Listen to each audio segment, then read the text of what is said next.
Here we are outside the Tulsa Theater here on the Road to Rock with Clint Switzer and John Bush, singer from Armored Saint. You're also on the Road to Rock, so congratulations, I guess, for a first timer here. In Tulsa ever? On the Road to Rock. Oh, on the Road to Rock. I'm sorry. Yeah, I know you said you had Phil and Jeff. Yeah, we've had Those Phil and guys Jeff. don't count. My equipment all got ruined after a gig in Kansas City, Kansas. After interviewing them, it was the really coldest day of the year. Coldest day of the year. Unlike today, which is like 70 degrees here. Beautiful out. It's beautiful. a lovely day in Tulsa. You should be here. The fire marshals are ascending upon the venue here. We think we're going to be good to go. I think we are good to go. We don't want to have a repeat of that. Or at least certainly W.A.S.P doesn't. So. Certainly not. You guys played. The promoter doesn't. So what happened last night?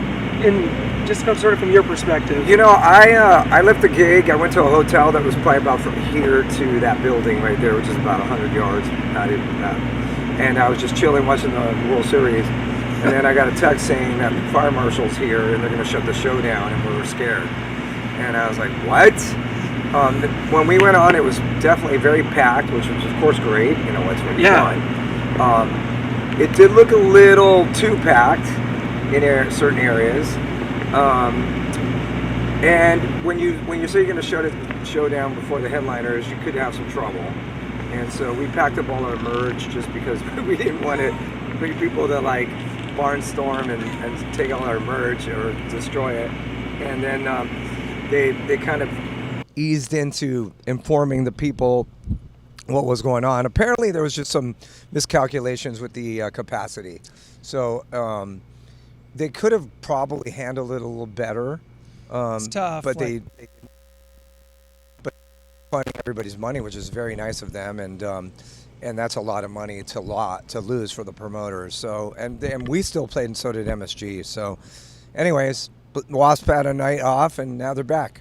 and here we go. Yeah, Michael Schenker has joined the tour for a few. Well, this is the last show with Michael. Yeah. So is it kind of hard when you get everything down? You get your stage time down, you get your cues down, you get your set list down. To like have a band join for a few shows in the middle, does that create some problems? Well, I'm not gonna lie, it was a little weird because we did 4 shows, just the W.A.S.P, Saint, Bill, and then the MSG came on. So it would have probably been a little better, say maybe 2-3 weeks in, just so we could have had a flow and then mess it up.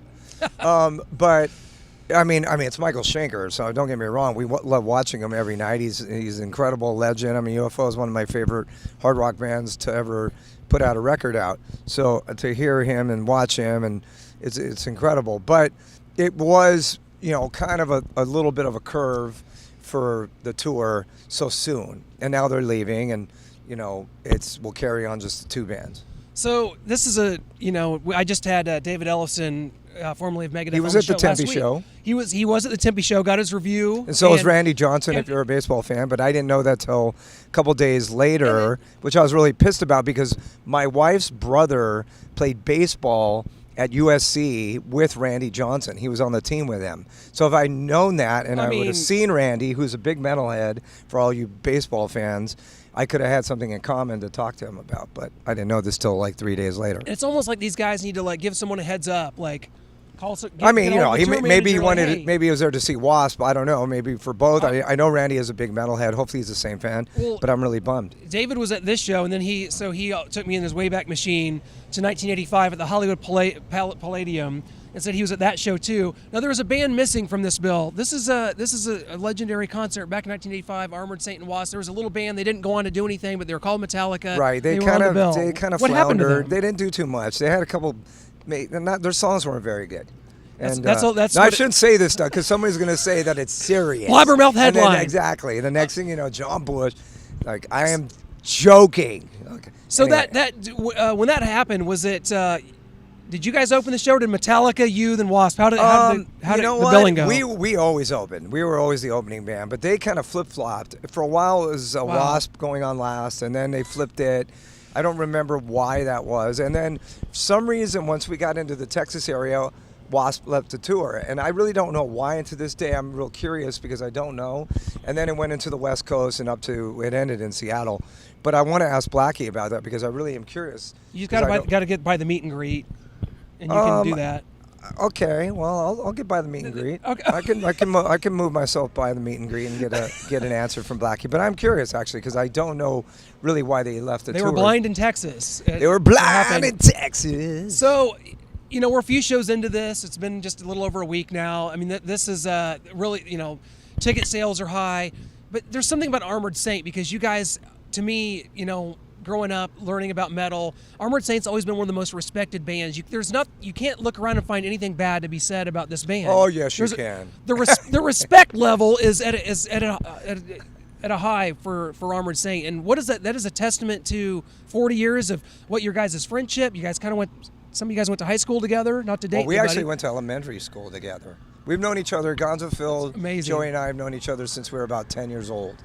So, and I'm 59, so you could do the math. That's almost 50 years.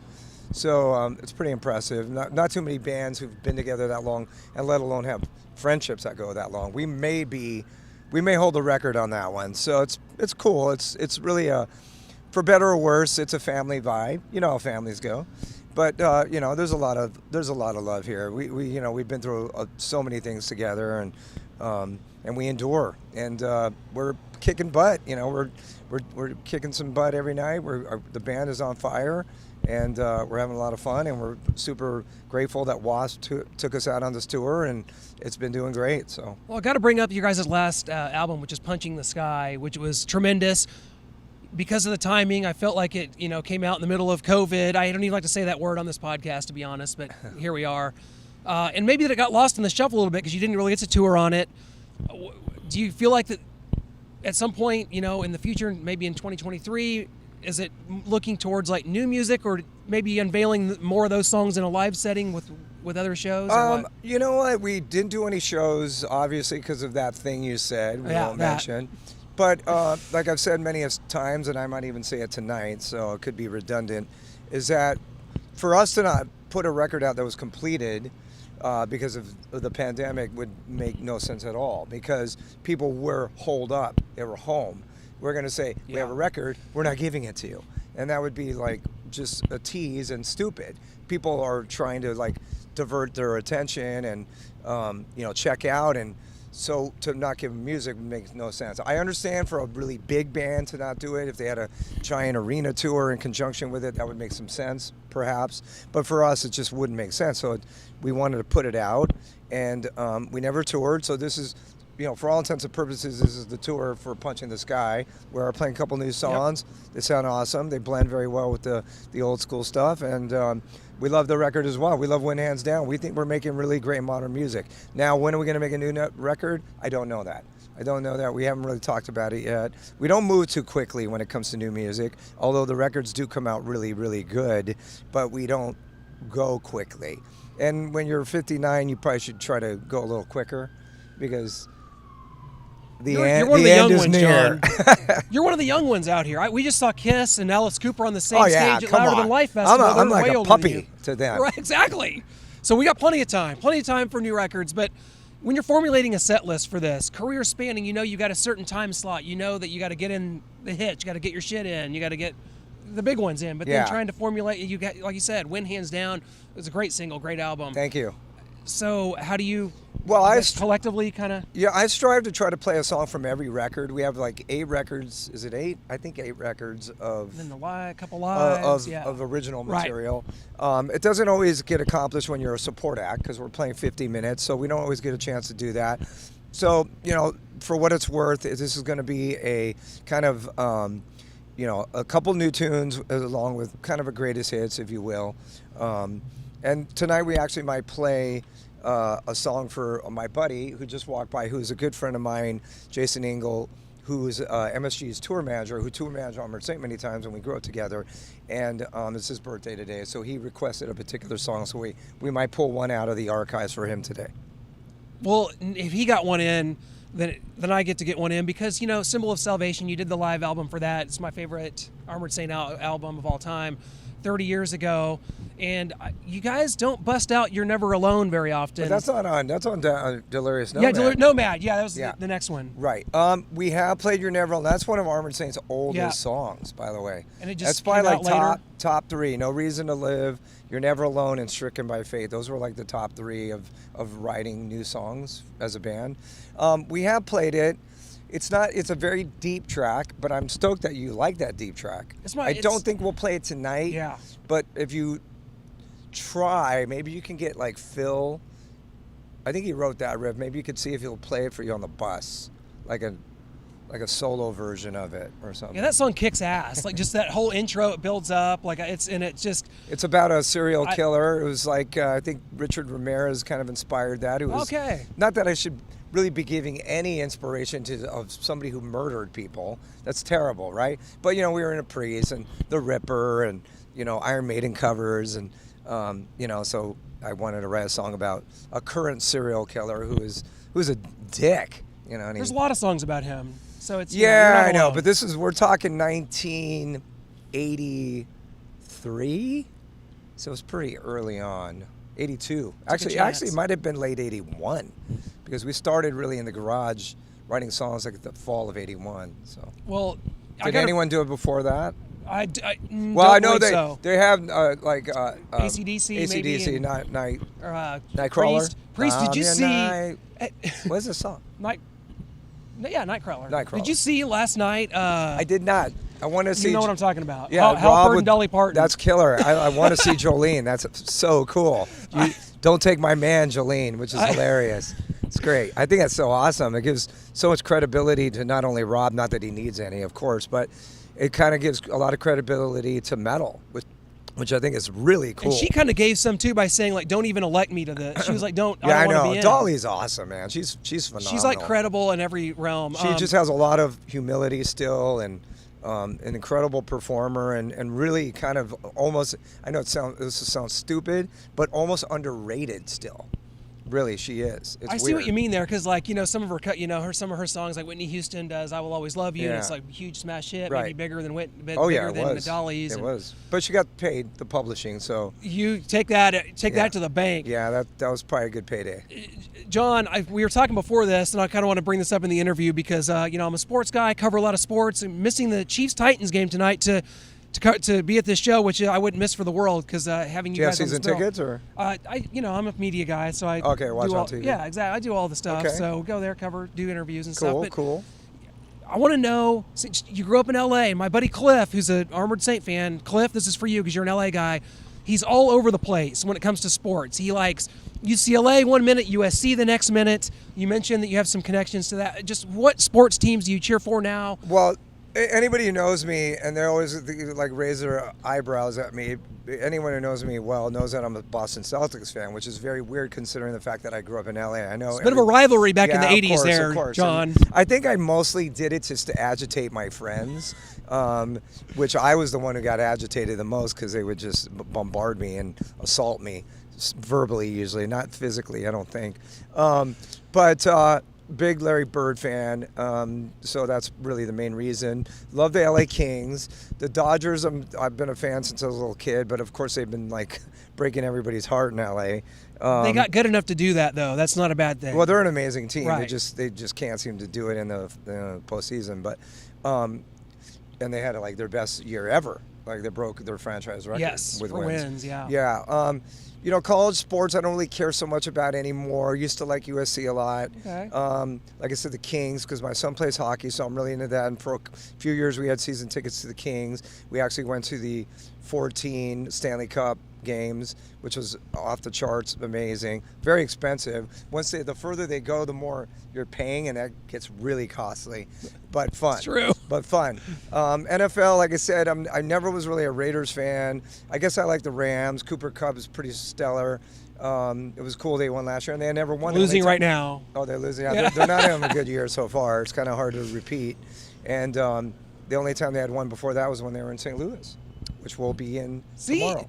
You know No, I all know this my NFL sports. stuff. You need to be my co-host on my sports podcast. You know more than you were letting on. No, man. I know a lot about sports. I do. I'm pretty good with that. But growing up in LA, you're an LA guy. So like, do you remember your first concert you ever went to, or like were you a Sunset Strip guy hanging out My on the first Strip? concert was Kiss at Anaheim Stadium. Yeah, Kiss at Anaheim Stadium. 76? It was 76. Yeah. The date, I think it was August 20th, so my birthday is August 24th. It was 4 days before I turned 13, so I was 12. Wow. Went there with a couple friends, and our parents obviously took us. It was Kiss, Nugent, I think Bob Seger and Montrose. You know, it's a very famous show. Destroyer Tour. It was awesome. And then shortly after that, we went to see Queen and Thin Lizzy at the Forum, another off-the-charts show. Day at the Races, Johnny the Fox Tour. I saw a lot of incredible shows, you know, Black Sabbath, Van Halen, Boston, and Sammy Hagar at Anaheim Stadium. A lot of great shows at Anaheim Stadium where the Angels play. ELO, Journey, Infinity Tour, Steve Perry's first tour. You know, I mean, I've seen a lot of shows. You LA guys grew up. I mean, I think that you guys had the advantage. You know, if you grow up in like where we did in Missouri, it's like you get the bigger tours. You get the them. tours But, like, go back through then, the Missouri. Like, those bands were like entrenched in you're always going to get New York and LA and the big ones. And you guys come on. Kiss played St. Louis and KC every year. They did. I'm just saying that you guys got and it all originated from there. Did you hang out on the Sunset Strip at all? I mean, well, of course. Armored's not really a Sunset Strip band per se. Right, but we played Troubadour a lot. We played the Roxy's actually on Sunset. Yep. There's the Roxy and the Whiskey, but for a few years the Whiskey was closed, so we didn't play it during our club years. We played the Roxy, and then we played the Troubadour, which is on Santa Monica Boulevard, which is where we played with W.A.S.P. probably several times in 1983, which was amazing. We played Perkins Palace with W.A.S.P., which is in Pasadena. It's a theater, kind of probably about the same size as this. Really cool. They filmed some of Spinal Tap there. It's a great place. Wow. We played the Country Club, which is in the San Fernando Valley, which is another great venue. Held about 1,200. Saw Anthrax with Raven. Saw Metallica there with Raven. Played with Metallica there. That was a great venue. Played with Fates Warning before Joey was in Fates Warning. Yeah. I could talk all night. Did you but play then I might not be able ever? to sing too well tonight, huh? Gazzaros? Did you ever play them? Gazzaris, we played once. We played Gazzaris once, and then it closed shortly after. Well, actually, Jeff Duncan's band Odin became the big band of Gazzaris because we kind of moved on, but then they became the big band of Gazzaris. And then Gazzaris closed, and for a while it was called the Key Club, and we also played there, and that was a cool venue, and that's not there anymore. It's there, but it's not the Key Club. I think it's a dance club now. Yeah, W.A.S.P. has a live DVD from the Key Club. I don't think it's there anymore. John, I could keep you a long time, but, you know, I don't like to keep singers on interviews before shows too long. Oh, man, I was going to kill it tonight. I had to You do an interview. get the day off tomorrow, though, so 20 more minutes. Keep Thank it rolling. Goodness. Thank you for postponing the interview an hour because I was watching my son's hockey game. It was That's a championship so cool. game from Chicago. And they won. They won in OT. It was real cool, and you could watch it on this thing called Live Barn, which you could watch a lot of youth sports. And I was sitting right there watching the game. It's pretty phenomenal. So awesome. And you were nice enough to postpone it until now, but we had a great interview. This has been great. I enjoyed it so much, John. Thanks so much. Have Are a you great going to film show any of the show? Oh, you know, we got some rule. We got to have to. We'll see. Probably not because you know. John, you got to clear stuff. You got to talk with. I mean, I don't care if is Blackie cool with it? Yeah, I don't know if I can't speak for Blackie or Michael. You can film Saint, I think, but I don't know. Have to go to the parameters. I got a photo pass, so I'll at least get a few there. Photos. I'll be right up in your grill, man. Great. Snapchatting that. I'll try to make sure that I don't have any bats in the cave. Hey, that's John Bush. This is Armored Saint, MSG and W.A.S.P. tonight. Thanks so much, my friend. Thank you, guys. Appreciate it.